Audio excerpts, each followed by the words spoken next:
So hello students, बीच में video break हो गया था.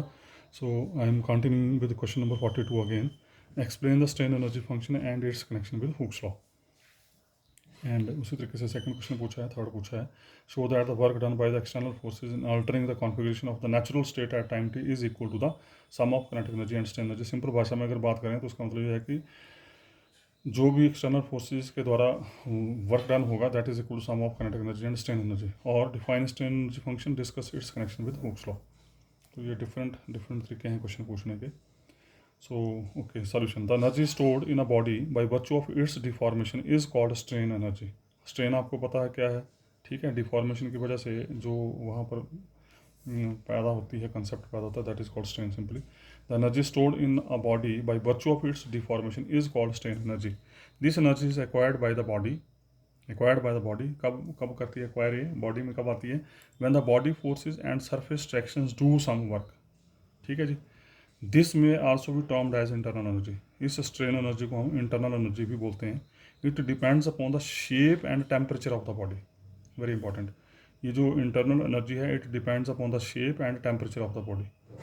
The standard state of uniform temperature and zero displacement with reference to which all strains are specified is known as unstrained और natural state of body.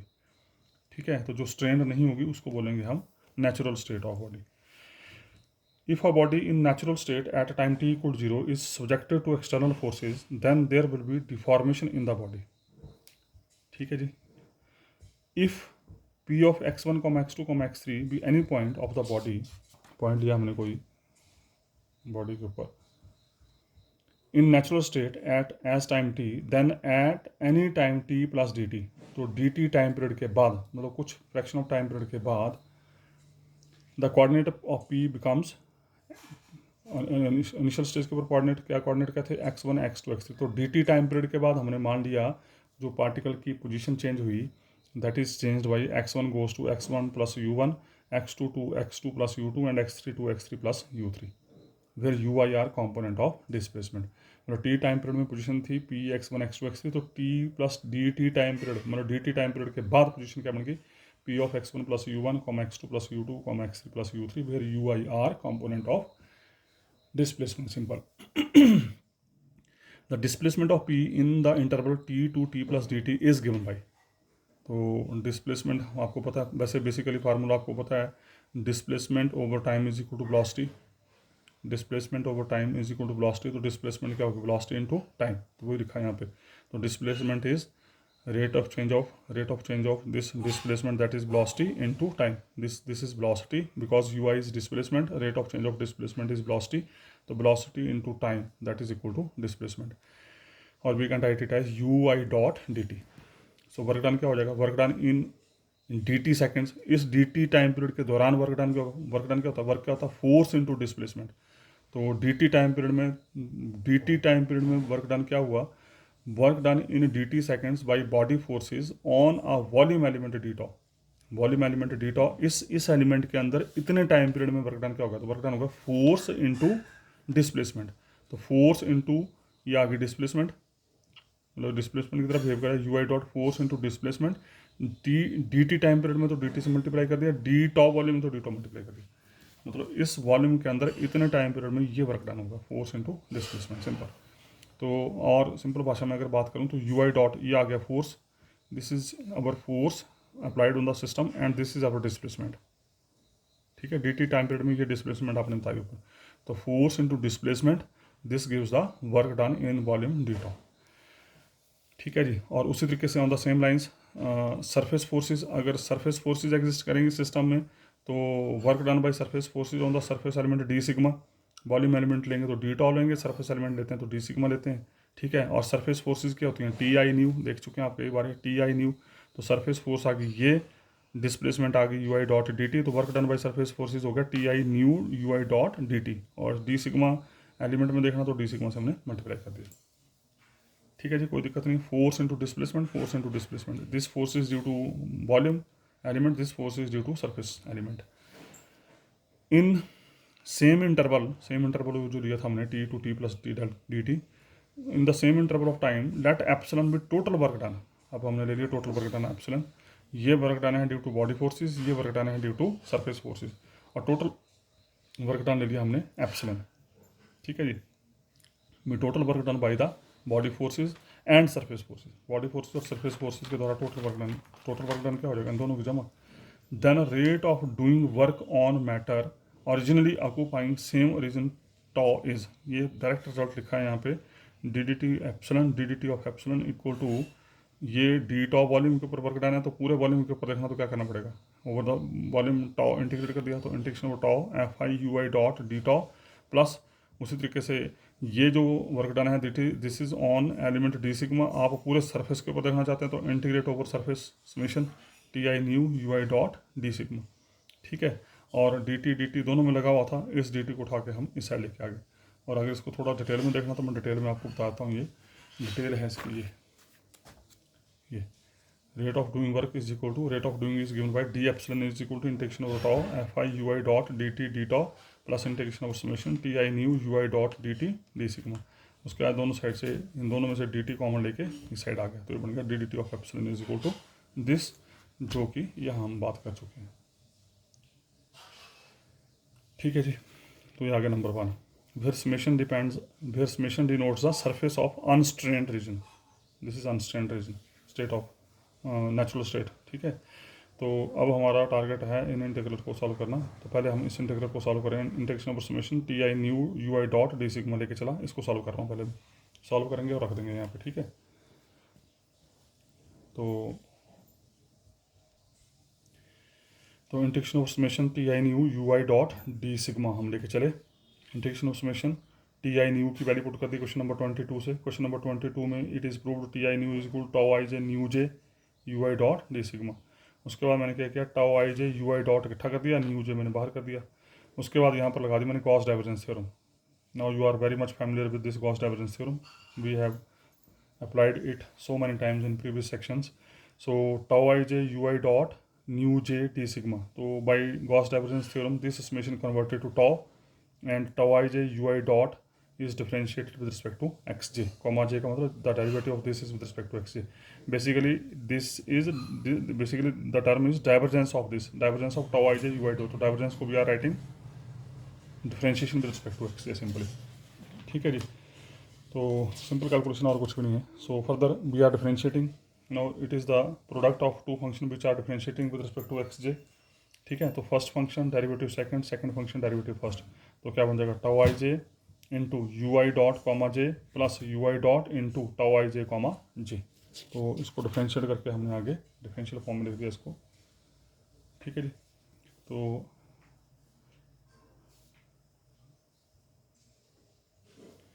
ये differential form आ गई इसकी, tau I j into you I dot comma J plus u I dot into tau I J comma J D tau. Simple calculation कुछ भी नहीं है। Integration of tau अलग अलग कर दी, integration tau I J you I dot comma J D tau plus integration of tau U I dot tau I J comma J D tau. उसके बाद tau I J as it is, यहाँ मैंने क्या किया, ये second integral तो as it is रखा, second integral तो एज इट इज़ है। इस यू आई डॉट कॉमा जे को मैंने ब्रेक कर दिया, हाफ यू आई डॉट कॉमा जे प्लस हाफ यू आई डॉट कॉमा जे, और इसी में मैंने क्या किया, half U J dot comma I add किया और half U J dot comma I subtract कर दिया। सिंपल कैलकुलेशन है, और ये पहले भी कई बार कर चुके हैं हम। रिपीटिंग अगेन, इसको मैंने ब्रेक कर दिया, यू आई डॉट को हाफ यू आई डॉट कॉमा जे, और इसी में मैंने क्या किया, half U J dot comma I half U J dot comma I add और सब्ट्रैक्ट कर दिया, तो it will not affect the system. और लास्ट इंटीग्रल हमने एज इट इज़ लिख दिया। और अगर आप ध्यान दें तो same concept is already studied in section first. This is nothing but this is E I J dot, सिर्फ फालतू यही आ रहा है, सिर्फ के ऊपर डॉट चल रहा है बस, बाकी क्वान्टिटीज़ वही है। वहाँ था U I comma J plus U J comma I, you I comma J minus U J comma I, यहाँ पर आ गया डॉट, तो डॉट की वजह से बन जाएगा पहली टर्म, ये जो सम है, this becomes E I J dot and this becomes omega I J dot, और लास्ट वाला integral as it is mention किया, where this equal to E I J dot, this is equal to omega I J dot. और आपको पता है ये होता है सिमेट्रिक, ये होता है स्क्यू सिमेट्रिक। जो ओमेगा आई जे होता था वो स्क्यू सिमेट्रिक होता था, और ई आई जे जो है वो सिमेट्रिक होता है। And due to skew symmetricness omega I J dot equal to minus time omega J I dot, skew symmetric होता है, with negative sign, omega I J is equal to minus sign omega J I, और symmetric होता है omega I J equal to omega J plus sign, ठीक है। And because of skewness it is already studied in detail in section first. तो क्या होता है, skewness की वजह से जो ये जो ओमेगा आई जे डॉट वाई टर्म है ये वैनिश हो जाती है, खत्म हो जाती है, तो टाउ आई जे ओमेगा आई जे डॉट जीरो हो जाता है। You can check in first section. So इसका मतलब ये हुआ कि ये सेकंड टर्म यहाँ से खत्म हो जाएगी, this second term goes out and we left with integration of tau I J E I J dot plus last वाली term integration of tau U I dot tau I J comma J D tau, इसको हमने यहीं written कर दिया। We know dynamical equation of equilibrium, ये अभी हमने question number 41 में प्रूव की थी, tau I J comma J plus capital F i equal to rho you I double dot, we proved it in question number 41 question number 1। तो F I को ऊपर दिशा ले गए तो tau I J comma j becomes rho you I double dot minus capital F i, simple calculation और कुछ नहीं है। हमने क्या किया, इस टाउ आई जे कॉमा जे की वैल्यू उठाई, इसकी वैल्यू उठाई और यहाँ सेकंड इंटीग्रल में रख दी, यहाँ रख दी, और बाकी एज इट इज़। तो उसके बन गया summation over integration over summation T I nu you I dot D sigma, simple calculation है, equal to integration of tau tau I J E I J dot D tau, पहली term as it is, और दूसरी term में integration of tau I J comma J की value put कर दी है, rho you I double dot minus capital F I into you I dot D tau. और उसके बाद क्या किया, ये टर्म एज इट इज़, यहाँ पर इंटीग्रल अलग अलग कर दिए, integration of tau rho you I double dot U I dot, ठीक है जी, और minus time integration of tau capital F I you I dot D tau, और ये term cancel out and we left with these two terms, ठीक है जी। ये आ गया हमारा D epsilon over D T equal to this is number 2। हमने क्या किया, इस summation integration over summation T I nu you I dot D sigma की वैल्यू को उठाया और नंबर 1 में पुट कर दिया, जो वैल्यू निकाली हमने इसको नंबर 1 में पुट करके ब्रैकेटें खोल दी, और ब्रैकेटें खोलने के बाद पहली और चौथी टर्म कैंसिल हो गई and we left with second and third term. Okay, if capital K is kinetic energy then we have, और काइनेटिक एनर्जी क्या होती है, half M V square, M का काम कर रहा है रो, वेलोसिटी का काम कर रहा है यू आई डॉट, तो यू आई क्या था डिस्प्लेसमेंट कंपोनेंट, तो यू आई डॉट बन की वेलोसिटी, तो mass into velocity square D tau. उसके बाद दोनों side with respect to T differentiate कर दिया, तो डी के बटा D T equal to half integration over tau two rho as it is, U I dot का डेरिवेटिव आ गया टू यू आई डॉट यू आई डबल डॉट डी टॉ। तो ध्यान रखिएगा यहाँ पे we are differentiating with respect to t, कहीं ऐसा कोई सोच रहा हो कि इंटीग्रेशन और डिफरेंशिएशन कैंसिल हो जाती है, integration is with respect to tau and we are differentiating with respect to t, so integration का कोई लेना देना नहीं है डेरिवेटिव के साथ, तो two cancel out and we left with this. अब इस डी के बटा डी टी, ये जो rho you I double dot आपको नजर आ रहा होगा नंबर 2 में, ये कंसेप्ट, इसको उठाया डी के बटा डी टी और नंबर 2 में रख दिया, नंबर 2 में रख के ये बन रिजल्ट आता है, और we can write it as d epsilon बटा डी के बटा डी पहले लिख दिया, इंटीग्रल हमने बाद में लिख दिया, मतलब ई आई जे डॉट को लिख दिया करली और करली टी ई आई जे डी टॉ। अब उसके बाद ये जो कंसेप्ट है it is already studied in question number 34 after question number 6, after equation number 6 question number 34 we have already studied this concept, and the concept is just renaming the components of stress and strain vectors and how they are renamed. It is studied in question number 34 after question number 6. So what are the renaming concepts? Tau 1 equal to tau 1, tau 2 equal to tau 2, tau 3 equal to tau 3, tau 2 equal to tau 4, tau 3 1 equal to tau 5, tau 1 2 equal to tau 6। और उसी तरीके से strain component में थोड़ा change होता था, E1 1 1, E2 2 2, E3 3 3, लेकिन E2 3 ये 2 टाइम होता था, यहाँ पर 2 time E2 3 equal to E4, 2 time E3 1 equal to E5, 2 time E1 2 equal to E6। और टेंसर फॉर्म में कैसे लिखेंगे, tau I J equal to I, sorry tau I J equal to tau I, E I J equal to E I, तो tau I J equal to tau I, E I J equal to E I, simple. So इस concept को हम use करेंगे आगे। सो ये जो है यहाँ पे टाउ आई जे की जगह आ गया टाउ आई, ई आई जे की जगह आ गया ई आई, सिंपल। तो ये बन गया हमारा equation number 3 becomes D epsilon बटा डी टी इक्वल डी के बटा डी टी प्लस इंटीग्रेशन बटा टाउ टाउ आई करली और करली T of e I D tau. Okay, number 4 आ गए, कोई दिक्कत नहीं, सिंपल। उसके बाद late us introduce a function capital W. अब ये हमने एक नया फंक्शन इंट्रोड्यूस किया which is function of e I of independent variable u I. We are taking this capital W which is function of independent which is function of ei let us introduce a function of independent variable u i such that, इस तरीके से introduce किया कि करली capital W बटा curly E I is equal to tau आई, मतलब इस capital W का डेरिवेटिव विद रिस्पेक्ट टू ई आई लें तो टाउ आई बन जाए। ये चॉइस हमारी है, ये हमने कुछ इस तरीके से उठाया। तो नंबर 4 इम्प्लाइज क्या बन जाएगा, डी एप्सिलॉन बटा डी टी इक्वल डी के बटा डी टी इंटेक्शन वो टाउ, टाउ आई की वैल्यू पुट कर दी करली डब्ल्यू बटा करली ई आई इंटू करली ई आई बटा करली टी डी टाउ। और अगर आप देखें ध्यान दें तो this is chain rule, and because of chain rule we can write it as curly W बटा करली टी, करली डब्ल्यू बटा करली ई आई बटा करली टी को वी कैन राइट करली डब्ल्यू बटा करली टी, सिंपल। उसके बाद करली टी को बाहर लेके आगे, उसके बाद ये now this is the concept which is renamed as capital U. तो डी के बटा D T D D T of capital U, फिर capital U equal to integration of tau W D tau, और सिंपली ये बन गया हमारा D epsilon बटा डी टी को डी के बटा D T plus D U बटा डी टी। और जब इसको आपने इंटीग्रेट किया from zero to T, when we are integrating this function zero to T, तो this becomes epsilon equal to K plus you.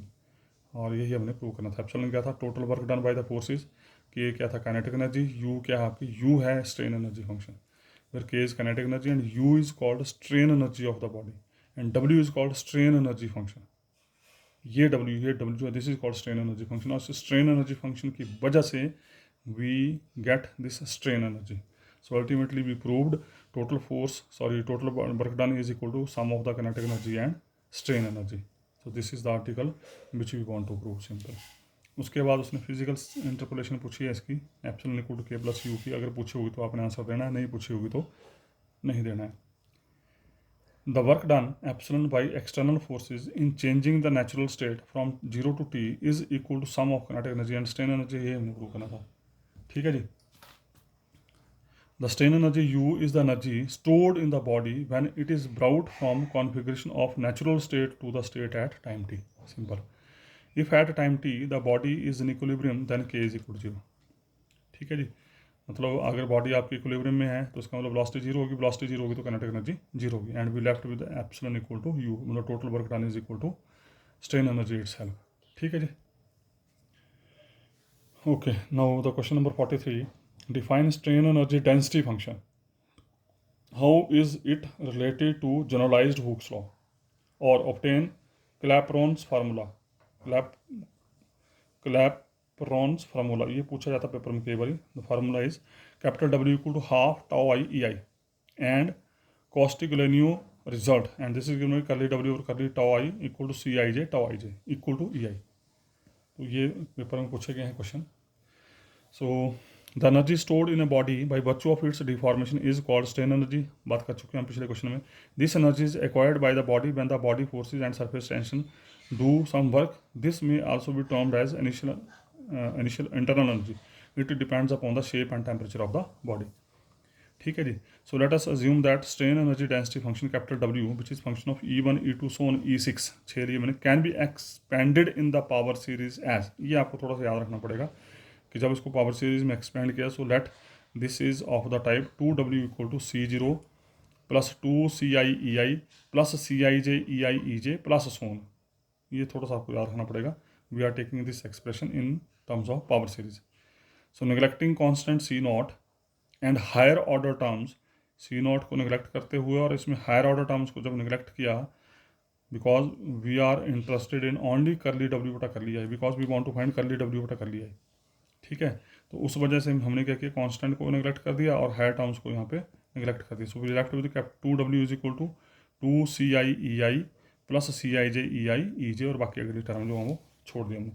Now differentiate this with respect to EI, जब इसको with respect to EI differentiate किया तो 2 curly W बटा curly EI equal to 2CI with respect to ER, because we are differentiating with respect to EI plus CIJ, और यहाँ product rule लग गया, first function derivative second function derivative first, तो ये बन गया EI करली EJ बटा curly EI plus EJ, so equal to 2CI CIJ EI। और ये आपको अब कंसेप्ट कई बार आ चुका है, जब ऊपर नीचे सफिक्स ऑपोजिट होते हैं, whatever the function is here, जब सफिक्सेस ऊपर नीचे ऑपोजिट होते हैं तो value of this differentiation is always equal to either 0 और 1, मतलब अगर J और I बराबर होंगे तो 1 हो जाएगा, J और I डिफरेंट होंगे तो 0 हो जाएगा, तो इसका मतलब दिस इज नथिंग और this is delta JI। or you know very well delta j, this is connector delta have two values either 0 or 1. If j or I are equal then it is 1, if j or I are different then it is equal to 0. तो ultimately बोलने का मतलब ये हुआ कि this type of derivative where suffixes are different it always treated like delta j या delta ij. उसके बाद मैंने कनेक्टर डेल्टा को यूज़ कर दिया, जैसे आई की वैल्यू जे होगी as I equal to J this becomes 1 and this becomes E J, तो यहाँ बन जाएगा E J plus E J which is equal 2 time E J, और 2 कॉमन होकर खत्म, and we left with curly W बटा curly E I equal to C I plus C I J E J. Simple calculation और कुछ नहीं. So ultimately this becomes tau I because करली W बटा curly E I is equal to tau I, curly W बटा curly E I that is equal to tau I equal to C I plus C I J E J. If tau I equal to 0 with the strain EJ, then CI equal to 0. Initial condition use कर रहा हूँ. बोलता है कि अगर tau I 0 हो जाए with EJ equal to 0, अगर EJ 0 हो जाए tau I 0 हो जाए तो उसका CI 0 हो गया. अगर CI 0 हो गया तो we left with tau I equal to CIJ EJ. So this is our generalized Hooke's law which is already proved in question number 34. Tau I equal to CIJ EJ. Also from number 2, फिर number 2 लेके चले. 2W equal to C I J E i e j, डब्ल्यू निकाल लिया यहाँ से half c I J E i e जे. ठीक है जी. तो number 3 and 4, from number 3 and from number 4, from 3 and 4 क्या बन जाएगा, W इक्वल टू हाफ यहाँ से सी आई जे ई जे इज इक्वल टू टाउ आई, तो सी आई जे ई जे बन गया टाउ आई, तो ये बच गया टाउ आई ई आई. मतलब हमने नंबर 3 को नंबर 4 में यूज़ कर लिया. तो W equal to half tau I E i, और we can write it as W equal to half tau i क्या होता था, टाउ आई जे ई आई होता था ई आई जे, बिकॉज ये हम देख चुके हैं पिछले क्वेश्चन में, टाउ आई जे टाउ आई होते हैं, ई आई जे ई आई होते हैं, and this is known as Clapeyron's formula. ठीक है जी. So if W equal to half c I J E i e j and tau i is equal to C I J E j, then it is known as generalized Hooke's law for anti anisotropic medium. W is called strain energy density function. उस W को नाम देते हैं strain energy density function. उसके again we know stress strain relation is EI equal to CIJ tau IJ. ये it is already proved in question number 34. ये question number 7 में prove किया था आपने. tau I equal to CIJ EJ, तो on the same basis जैसे tau I बना था CIJ EJ, on the same basis EI बन जाएगा CIJ tau J.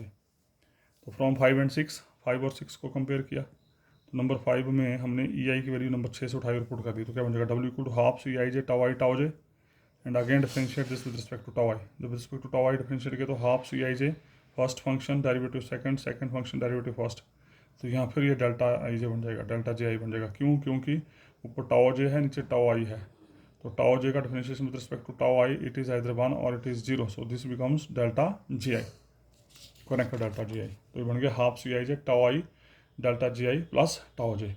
और जैसे ही आई की वैल्यू जे होगी, जैसे आई की वैल्यू जे होगी इट बिकम्स 1, ये बन जाएगा टाउ जे प्लस टाउ जे, तो 2 कैंसिल हो गया, बच गया सी आई जे टाउ जे, और सी आई जे टाउ जे होता है स्मॉल ई आई के बराबर बाई इक्वेशन नंबर 6.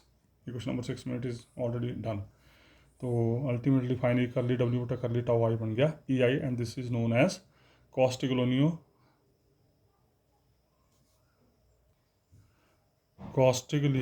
रिजल्ट, ये जो रिजल्ट है. So this is question number 43. उसका question number 44, show that the strain energy density capital W is a positive definite form in the strain e I j. अब ये छोटे छोटे question हैं, आपने प्रूव करना है ये जो स्ट्रेन एनर्जी डेंसिटी फंक्शन है ये पॉजिटिव डेफिनेट होता है in terms of e I j. Positive definite का मतलब it is strictly greater than 0, और define strain energy density function capital W and prove that it is a positive definite form in strains e I j. तो simple calculation है. For anisotropic elastic medium capital W equal to half c I J E i e j, अभी देखा आपने पिछले question में होता है. With elastic constant c I j has 21 independent values, ये भी आपको पता है क्वेश्चन नंबर 34 में you have proved. In particular if medium is isotropic then strain energy relation is given by tau I J equal tau is equal to lambda nu delta i j plus 2 mu e I j. This is question number 34, equation number 38. Question number 34, equation number 38. ठीक है जी. Stress strain relation it is already proved. Also we know capital W equal to half tau I J E I j, अभी prove किया आपने question number 43 में, तो दोनों को club कर दिया यहाँ से. तो फ्रॉम 2 and 3 क्या किया हमने, नंबर 2 से टाउ आई जे की वैल्यू उठाई और यहाँ रख दी, तो क्या बन जाएगा W equal to half lambda nu delta i j plus 2 mu e I j into e I J. E I j से अंदर मल्टीप्लाई कर गया तो बन गया lambda nu delta i J E I j 2 mu e I j square. यहाँ मैंने kernel का डाटा यूज़ कर दिया as j equal to i, यहाँ जे की वैल्यू मैंने, क्योंकि आई की वेरिएशन और जे की वेरिएशन सेम है तो जे की वैल्यू मैंने आई ले ली, ये बन जाएगा डेल्टा आई आई 1 हो गया, ये बन जाएगा ई आई आई, कोई दिक्कत नहीं। और ई आई आई होता है हमारा डायलेशन न्यू, ठीक है। क्वेश्चन नंबर 6 और क्वेश्चन नंबर 7 सेक्शन फर्स्ट में it is already proved e i i equal to nu, तो ये बन जाएगा lambda nu square plus 2 mu e आई जे स्क्वायर। तो ये बन गया आपका लैम्डा न्यू स्क्वायर अपॉन 2 1/2 से अंदर मल्टीप्लाई कर दिया म्यू ई आई जे स्क्वायर। लैम्डा और म्यू तो पहले पॉजिटिव होते हैं, this is square it is positive, this is square it is positive, this is strictly greater than zero. So इसका मतलब क्या होगा कि W strictly greater than zero, तो इसका मतलब this is positive definite simply, which shows that strain energy density capital W is a positive definite form in the strain Tij since both lambda and mu are positive, क्योंकि lambda और mu दोनों positive होते हैं, we have already seen this, they are positive, so that's why this sum is positive, क्यों this is square and square of any quantity is always positive, simple, so W greater than 0। Question number 45 again very simple, show that capital W equal to, अब हमने prove करना है strain energy density function जो है it is also of the form sigma over 2 e theta square plus 1 plus sigma over 2 e tau I j into tau I j into tau I J. Their symbols have their usual meaning. To show capital W has positive definite quadratic form in stress component tau i j, या ये prove करो कि W अगर positive definite है तो उसके component ये होंगे। Okay, we know e I J equal to 1 plus sigma over e tau I j minus sigma over e theta delta i j, it is proved in question number 36। अब ये paper में तुमने देख लेना, क्योंकि यहाँ पर तो एक एक पेज का क्वेश्चन है, पर पेपर में ये 8 नंबर का आएगा, 16 नंबर का आएगा, 12 नंबर का आएगा, तो जो क्वेश्चन यूज़ हो रहे हैं you have to prove those question. Okay, now W equal to half tau I J E I j, question number 43 में प्रूव कर चुके हैं। यहाँ से ई आई जे उठाया 36, ये जो ऊपर निकाला आपने अभी क्वेश्चन नंबर 36 से, इसको उठाया और यहाँ रख दिया, तो बन जाएगा half tau I j 1 plus sigma over e tau I j minus sigma over e theta delta i j, ठीक है। So this becomes 1 plus sigma over 2 e tau I j square minus sigma over 2 e theta tau I j delta i j, and this becomes 1 plus sigma over 2e tau I j square minus sigma over 2e, यहाँ connect का data use कर दिया तो this becomes tau i I I, I think it is proved, ठीक है। Tau i i होता है, tau i i होता है थीटा, जैसे ई आई आई था न्यू, ई आई आई था न्यू, वैसे टाउ आई आई होता है theta, it is proved in question number 28, तो this becomes theta into theta theta square, तो I think it is proved. तो यहाँ पर टाउ आई जे इंटू टाउ आई जे लिखो या टाउ आई जे स्क्वायर लिखो, एक ही बात है, यही हमने प्रूव करना था। The theta is equal to tau i i, since sigma and e are positive elastic, sigma भी पॉजिटिव होता है, ई भी पॉजिटिव होता है, दिस इज स्क्वायर, हैंस डब्ल्यू has positive definite quadratic form in stress components, तो ये quadratic form बन गई इसकी, क्वाड्रेटिक फॉर्म मतलब 2 डिग्री का एक्सप्रेशन बन गया। तो दिस इज क्वेश्चन नंबर 45, उसका क्वेश्चन नंबर 46, छोटे छोटे क्वेश्चन हैं ये। Show that physical meaning of energy of deformation per unit volume is independent of the choice of the coordinate। बोल रहा है कि ये जो physical meaning of energy of deformation, energy of deformation का फिजिकल मीनिंग जो है it is independent of the choice of the coordinate, मतलब कोऑर्डिनेट के ऊपर डिपेंड करता है। एनर्जी ऑफ डिफॉर्मेशन जो है it is independent of choice of coordinates, choice of coordinates इसका कोई लेना देना नहीं है। और दूसरा इसका मतलब prove that capital W is invariant, capital W मतलब स्ट्रेन एनर्जी फंक्शन जो इनवेरिएंट है उसको कोई फर्क नहीं पड़ता है। तो we know W equal 1 plus sigma over 2 e tau square i j minus sigma over 2 e theta square by question number 45 अभी प्रूव किया। Differentiate with respect to tau I j, तो जब respect to tau I j differentiate किया, ध्यान से देखना आपने जरा, करली डब्ल्यू बटा करली टाउ आई j 1 plus sigma over 2 e tau आई जे स्क्वायर की डिफरेंशिएशन 2 टाउ आई j minus sigma over 2 e theta square की differentiation with respect to tau I j बन गई 2 थीटा करली थीटा और करली टाउ आई जे। उसके बाद 1 plus sigma over e tau आई j minus sigma over e theta, यहाँ से 2 cancel हो गया, करली थीटा और करली टाउ आई जे, यहाँ से 2 कैंसिल हो गया, 1 plus sigma over e tau आई j minus sigma over e theta, और यहाँ पर थीटा की वैल्यू रख दी मैंने tau i i, and again फिर से दोबारा वही, यहाँ स्फिक्स जे है, यहाँ स्फिक्स आई है, पहला स्पिक्स तो सेम है, इसको नहीं छेड़ेंगे हम। सेकंड स्पिक्स जो हैं they are different, if they are different तो this is stated as delta i j, simple. तो curly W over curly tau I J equal to 1 plus sigma over e tau I j minus sigma over e theta delta i j. और question number 36 से this is nothing but this is our e I j, this result is e I j, ठीक है। और it is proved in question number 36, e I J equal 1 plus sigma over e tau I j minus sigma over e theta delta i j. So ultimately curly W बटा curly tau I J equal to E I j. इसका मतलब यहाँ पर किसी भी variable का कोई लेना देना नहीं है, it is independent of variable, which shows that capital डब्ल्यू जो स्ट्रेन एनर्जी फंक्शन है हैज़ फिजिकल मीनिंग दैट डब्ल्यू is independent of choice of coordinate axis. मतलब यहाँ पर वी आर डिफरेंशिएटिंग कैपिटल डब्ल्यू with respect to stress and the relation is in terms of strain, but there is no coordinate axis, ठीक है। So it is independent of coordinate axis, hence डब्ल्यू is invariant with respect to all transformation of coordinate axis.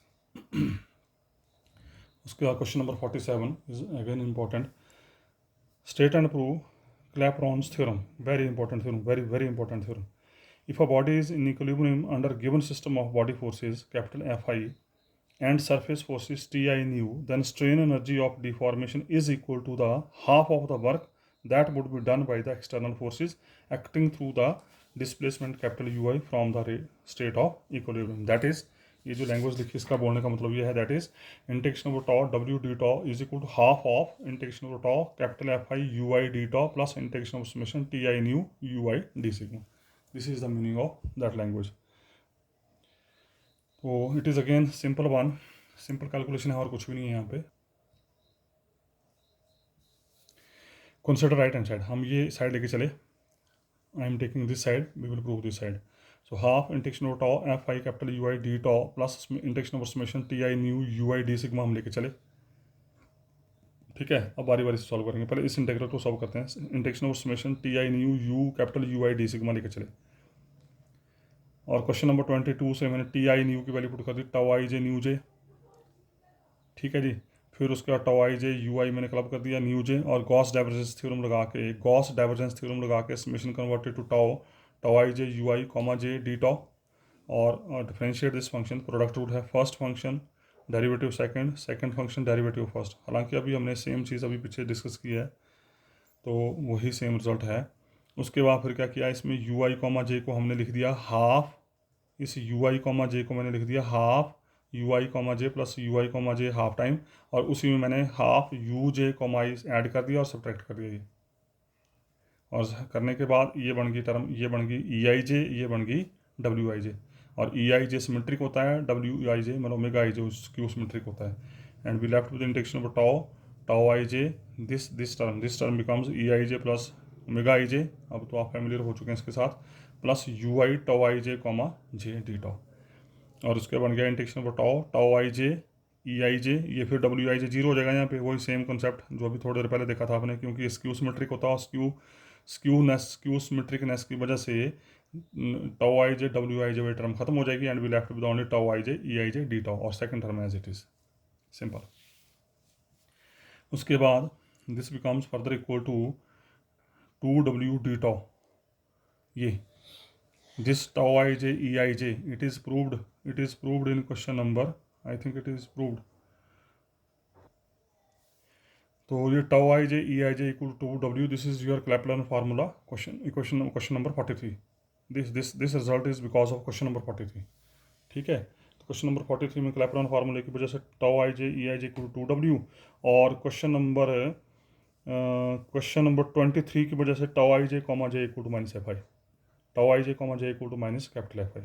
अब ये paper में तुमने देख लेना कि अगर क्वेश्चन नंबर, ये क्वेश्चन 16 नंबर का आता है, 12 नंबर का आता है, तो you have to prove these equations.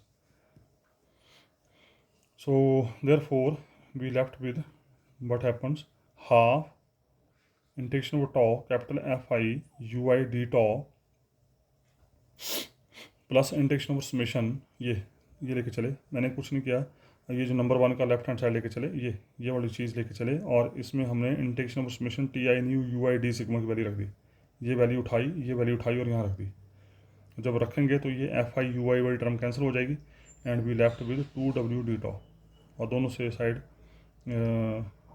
This becomes ये हाफ, ये 2 और 2 कैंसिल हो जाएंगे and we left with integration of tau W D tau, यही हमने प्रूव करना था। तो सिंपल कैलकुलेशन है, कोई दिक्कत नहीं है इसमें। So this is our result.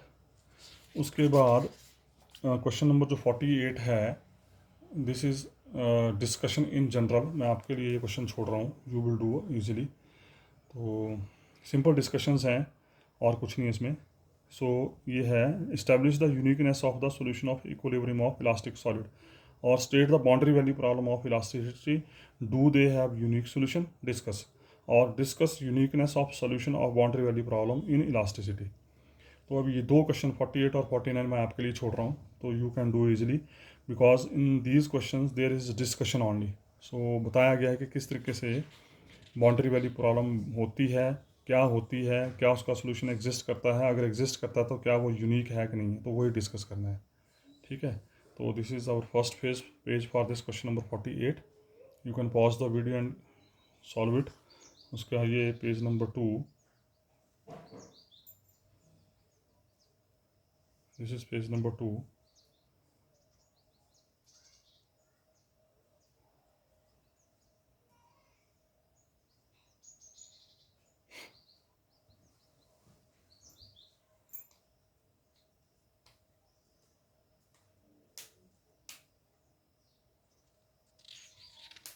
This is page number 3। यहाँ डिस्कशन है, बाकी कुछ भी नहीं है, तो आई थिंक आप कर सकते हैं इसको अपने आप। उसके बाद ये क्वेश्चन नंबर 49 है, the last question of the section. इस सेक्शन का लास्ट क्वेश्चन है ये। राइट शॉर्ट नोट ऑन संत बेंत प्रिंसिपल और स्टेट संत बेंत प्रिंसिपल। तो ये भी एक प्रिंसिपल है रिगार्डिंग दिस सॉलिड इलास्टिसिटी। सो इन 1875 ये संत बेंत एक मैथमेटिशियन था जिसने प्रिंसिपल जो पब्लिश किया था, आर्टिकल पब्लिश किया था, तो उसके बारे में ये डिटेल में बताया गया है यहाँ पे। और मैं ऐसा सोचता हूँ कि आपको ये लैंग्वेज आराम से समझ आ जाएगी। तो ये भी मैं क्वेश्चन आपके लिए छोड़ रहा हूँ, so you do yourself. So this is the first page of this article and this is last one. तो इसी के साथ ये सेकंड सेक्शन जो है इलास्टिसिटी, सॉरी इसका सॉलिड मैकेनिक्स का, it is finished. So in the next video we will with third section of the solid mechanics. So thank you very much.